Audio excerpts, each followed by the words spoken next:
who needs an internship, and he will help us dramatically at $11 an hour. That's what we always pay, $10, $11 Yeah. for. Is he a Western Wayne graduate by He chance? is Usually we not. had kids that were interested. He is not. He lives in Lakeville, just below the Salem Township line. Okay. But he's right here. Yeah, I just meant a lot of times it is a graduate or, Yeah. or somebody that's Yeah. interested in that. So. Okay.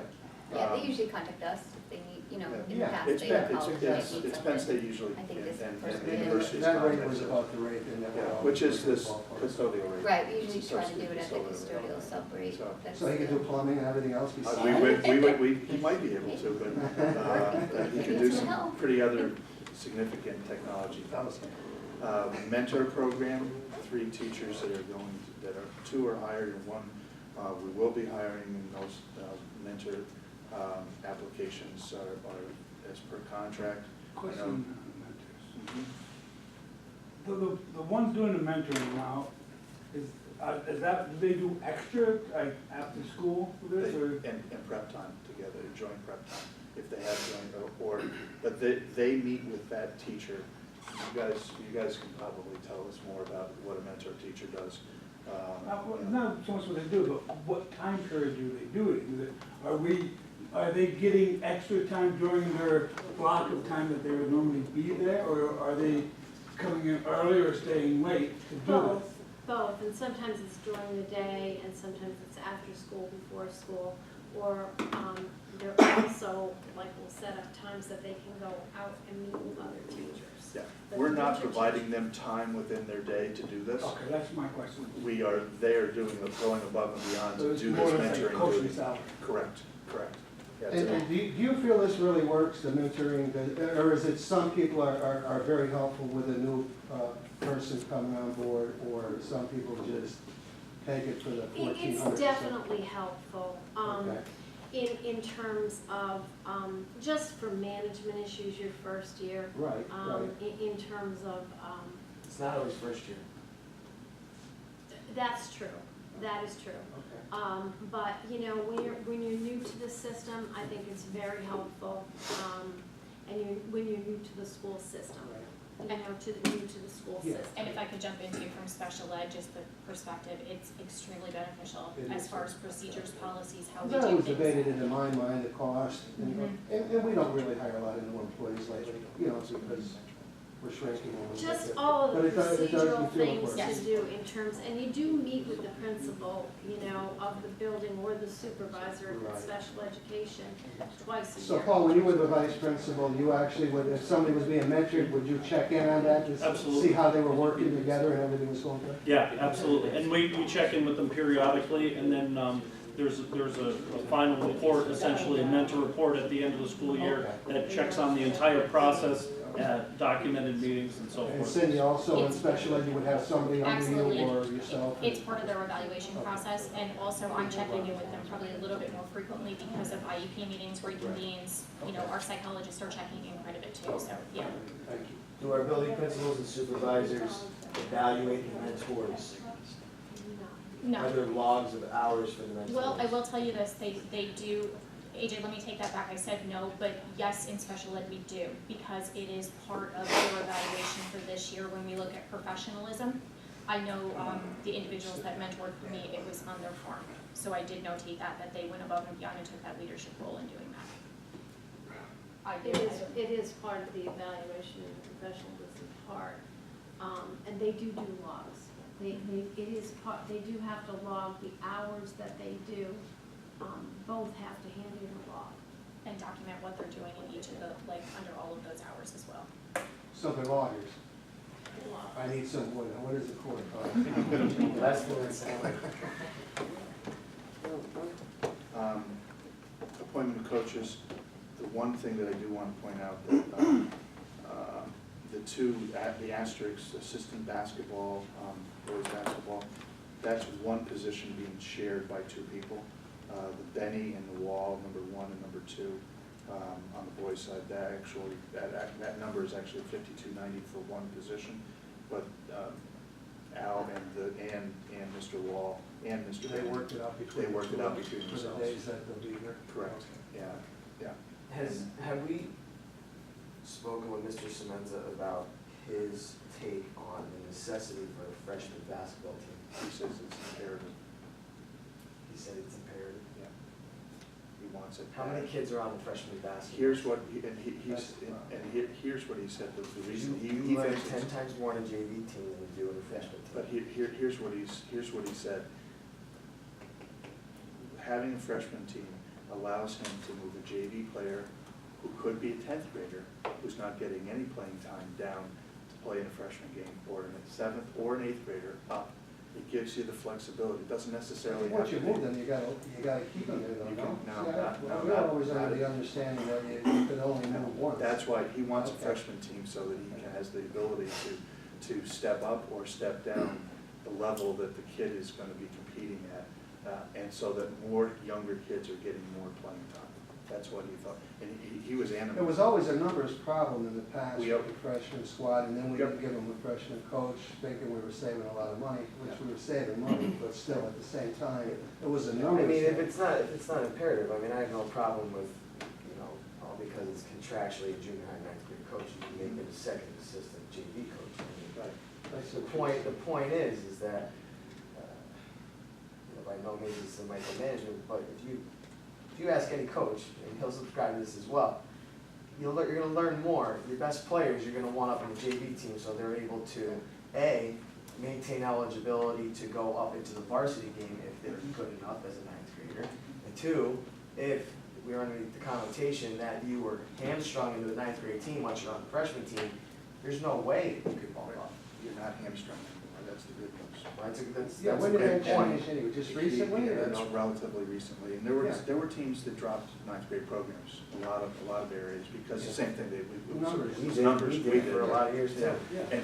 and his thoughts were, we need more players at a younger age playing basketball Playing competitively. There's no doubt And about he that. said, if we cut that program, I'd pigeonhole a good 8th grade player and a good 7th grade player by not having to go up and play better competition. And I might have a weaker 10th grade player that I can actually move down and play on 9th grade and get playing time. Yeah. I don't think that's gonna happen very often. I would hope it goes the other direction, but, I mean, we have a numbers problem. And he said, part of the numbers problem is kids are practicing, they don't get any playing Well, time. with And then they don't with a wanna play. coach like this, and not knocking anybody else, If they because don't got everybody it, has they their don't own got way it. of doing things, you have to be Oh, out absolutely. there Yep. selling your program and get the kids and talking to those students and. He was very, And keeping them very academically eligible, animate which is. about having. I didn't want him to feel like he was No, buying he into wasn't. that, where No. we as a board can in essence say, look, if you need a number 2 assistant JV coach, you don't wanna have a 9th grade team. Yeah, We don't have to have a 9th grade team, it's as Yeah. easy as that. He was animate, We can He wants reallocate more, he that wants to- younger players all playing. So, Develop it. I understand with the 8th grade moving up, but you understand the other Oh, yeah, side of the no coin, doubt. which I'm trying No to doubt. convey. Yep. All right, well, I appreciate you explaining it. Yep, so no thank you. doubt. And then we also have some volunteers, a lot of people volunteering for cross country. Justin Trina, Don, Sarah, and Steven Semenza is Al's son. So those are the volunteers. Then the rest of it's just regular correspondence and normal things. Okay. I also put out, this was the meeting last Thursday, a copy for everybody of all the things in the schedule for the project. And it's all for your perusal. If you have any questions, certainly ask. But today, R.D. Wilson, the final coat went on the loading dock area and the teaching, and the big parking lot where the teachers park. The skim coat went on everything else. Unit ventilators, both furnaces are in and being installed. Unit ventilators have, for the most part, all of them upstairs have been removed.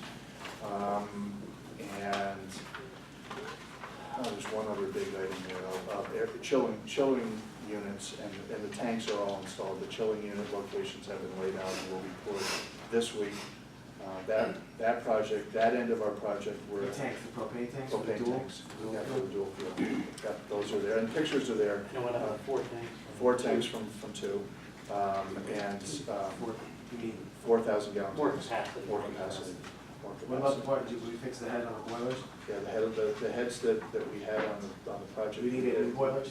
We got new boilers, but we replaced the dual fuel head that we put. The new one we're putting on the boiler. So So we're just replacing the heads? now those are all new boilers. The boilers themselves were one is a condensing boiler, that's the propane one, and that's high efficiency. And the other one is we replaced the heads last year, and we're using those new heads this year with the new boilers. Those new boilers were no good? Those boilers were 19. I know what year they were. I was up there with Mr. Putnight and we walked through. And we were told by Clay's buddy from down the line, Yeah. who charges pretty good money to be the consultant, that they were A-okay and everything there was no problems. They were 82% efficient. Can't we get our money back on people like that? Now, there's a good reason to use Matt Meir or to go and you know what, go after these people. All he did was come up and he grabbed us for whatever. And he told us what we wanted to hear. Because we never took anything off the boilers to take a look, because we were concerned about a leak that was there and all that. And he gave us another story. The good news is. Let's just call the Paul Pat case. Clay does him a favor, he gets that dude up there if they have a heating problem. The condensing, condensing boilers You know, you always find this out later on too, you know? Yeah, I don't know, on the larger side of it, it's in the food service, I'm sure. A smaller residential boiler goes from about 82 or 84 to 96%. I would imagine it's in the same realm, but it's probably. I wish it was.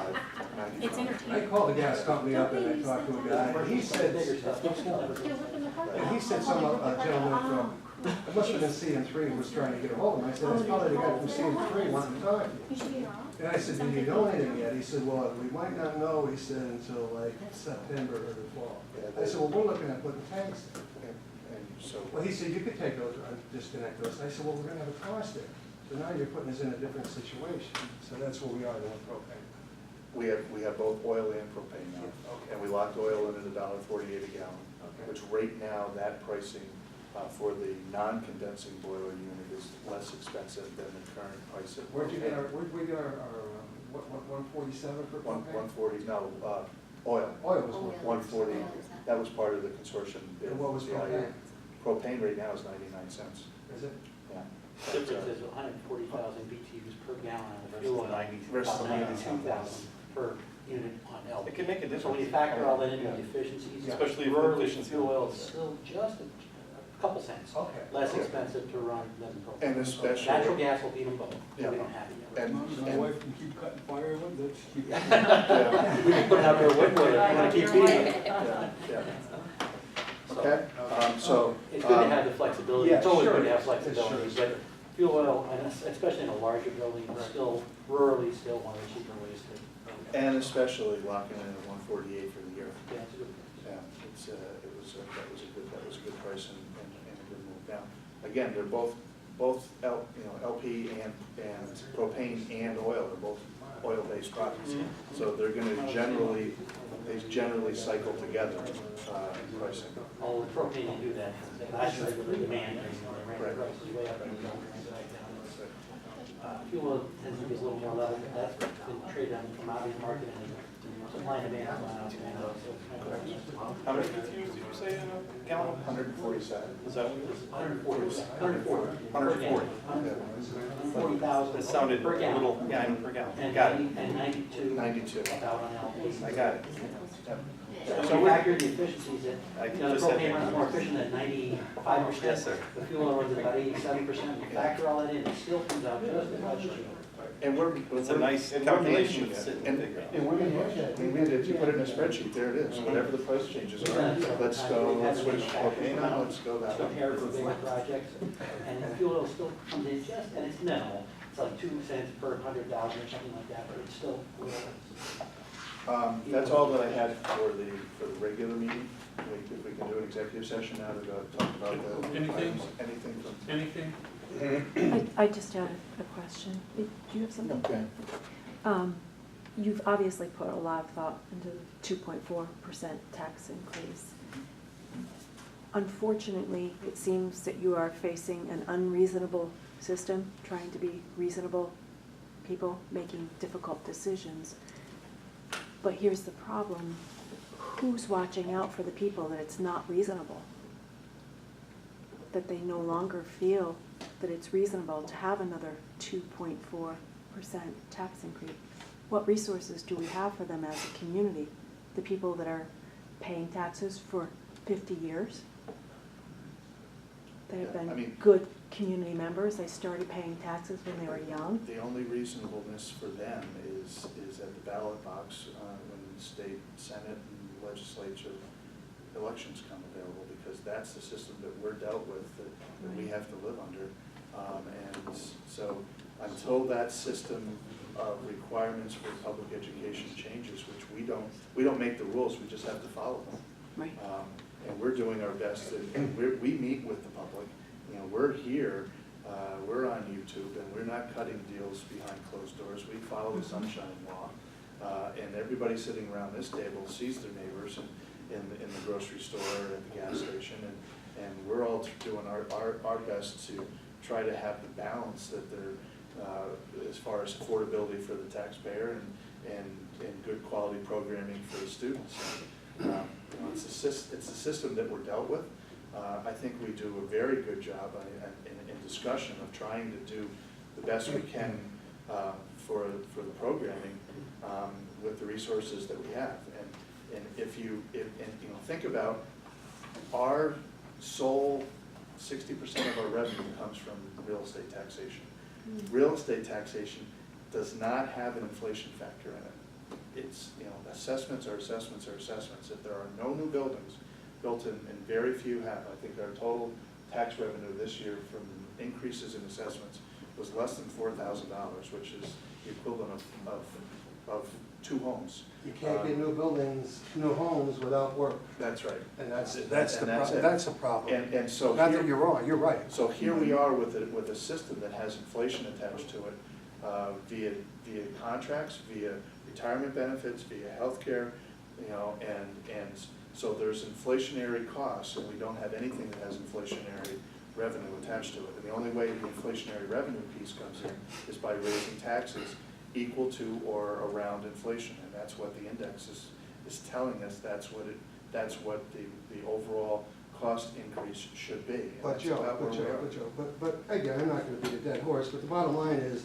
a lot of the people, again, I run into a lot of people, I'm out there, I'm retired, and I talk with them, and that's what my job is, and we're down almost 600 students from where we were like 5 years ago or so, and they're concerned, how can you have an enrollment of 1,980 some students when you had 25, we actually hit 2,600 at one time during my career, and yet we're still going up $1 million a year on average, and we have less students. And I told them it's salaries. It really, the salaries are what goes, and the pensions, obviously, and the healthcare. And I just tell them that's the problem. And like AJ said, if the teachers aren't helping with the healthcare, they should help with the healthcare a little bit more. They should. I mean, they were better this year for a contract than they ever were. But it's still not good enough. And because the people that are paying the bills are struggling, and our enrollment is down. So, but anyway, I'm good. I just wanted to. And Dr. Johnson, you know, that the enrollment. system is broken, and It you and I is. have discussed It is. elimination It of is school broken. property So- taxes has to happen. But he's right, I mean, we keep sending the same people who, it's about name recognition, and they give you fake promises, because we're just gonna sit around and glad hand around a table. You know what, that doesn't do us any good, No, because it they're doesn't. sellouts. And these are not the Every election people, matters, local ones too. these are not people that haven't tried. These are people that are now, You mean our local people have tried? Here's they what you're have, saying? they have tried, they have come to Well, meetings, Lisa they have Baker tried has to a lot of change. clout down there in Harrisburg They have on the tried. Republican side, and they're running the House and they're running the Senate. And if she's trying, she ain't trying hard No, enough. no, not them, us, She's just talking about the people. the people Oh, in you're the talking area. about the people, Yeah, but not the bottom them. line I is know, we I have know. representatives that have some seniority down there, and the House and the Senate is controlled by the Republican Party, and we should be able to have these people down there. And you said you'd like to go down with a group. Hook up with Lisa, because she can set you up for a date and get you in there, and you can speak on behalf of it. And if you can do that, I'll take a ride down if I'm not babysitting that day. Because right now, these are the people that no longer have the ability to do I this. understand. When yeah. you speak to them about politics, they look you Well- straight in the eye and they say, please let me die in peace. We have a 10% delinquency, we have 90% good, like Rose mentioned, and I stated it at the meeting. It's $2 million of difference in 10%, which we wouldn't be raising taxes, but those people obviously, like I said, either can't afford it, or maybe they lost jobs. It's hard to find a job to cover your homes, and you don't want to lose your home, but it's a terrible situation we're in, and the state is a lot responsible too for what we do. We have to watch what we do here. So, But the state can't cut you off in funding just on the blind and say, well, we're not doing nothing. Well, we're depending on a certain amount of money every year. You know, and if you're gonna change something, change it gradually. Don't just cut the head off the horse So and the race before the I race is have Well, a- over. there's a constitutional argument that public education in PA and the Constitution is supposed to be shared 50% by the government, by the state, 50% by the locals. Mhm. And now the number has gone, I mean, again, I started in the school business in 1988, it was like 42. Mhm. Well, now it's 33 and 33 it's point state something. Yeah. So Yeah. the mandates keep coming, the expenses keep coming, and the revenue stream, you know, keeps going. so keeps for going 50 down. years, they've been waiting Mhm. for it to correct, Mhm. and it hasn't. It hasn't. So my unreasonable question is, what are we going to do about that? We've been waiting for Well, 50 we were hoping you had the years. answer to that because we're talking about it. We talk about it all the time. Now, whether we agree or disagree and have different ideas, or Gary with his wage tax idea. Right. I'm not a wage tax So- guy, but he has a good point. I He has a don't good want this point. to be our legacy. Right. You know, these people Well, you have know what? spent You know what, 50 Dr. years, 50 years putting in. They came to the meetings here. I hear all their stories. They came to the meetings for decades. Their health won't let them come. Eight board members don't want to cut programming. That's the bottom line. And the government is initiating charter schools and Nobody stuff, wants and they're to paying program. for those If you wanna buildings spend less, and sending money from, Programming our money goes to has been them. We're actually trying to restore. If you can't It afford needs to be cut more. So- But we want to restore something like co-curriculars, like TSN. And I understand And it's necessary. if it's necessary, if you want to keep raising taxes, but Right. I don't Well, support nobody it. wants to say they want to raise taxes. So- I don't think that's anybody's position, that we don't want to. Some of It's the a matter program, of, I think it's the prudent thing to do, given all the information that we have. If we raise them this amount this year, it's very likely and possible, depending on state funding, which we don't know, that we may be able to do very little the next two. If we don't do it and we rob your fund balance to pay it, we're kicking the can down the road. We end up not getting our fund balance, or keeping it where it should be. That helps our credit rating and everything else we do now. We're looking forward, not just this year. So I think it's prudent. We expanded ourselves That's been said into the a last scenario five. where we have so many athletic That's been said programs. I mean, if we had three like Old Forge, maybe we'd be better off in football, basketball, and baseball. But I'm not knocking the other programs because they're all good, but they have a price tag to them. that's right. And everything does. We went, when we weren't doing well academically here with our children, so we went into AP courses, and Dr. LaCall, I'll give him credit, he was very good with what he did, along with the administrators that he worked with and the staff to bring us where we want to be. But we can't afford it no more, because the state is defunct in funding, and our enrollment is down, and it's still costing us $1 million a year. It boggles my mind. Like I said one time, we're the biggest dupas in the whole world, school board directors. Because when it's good, it's you, and when it's bad, it's us. And I don't mean that, but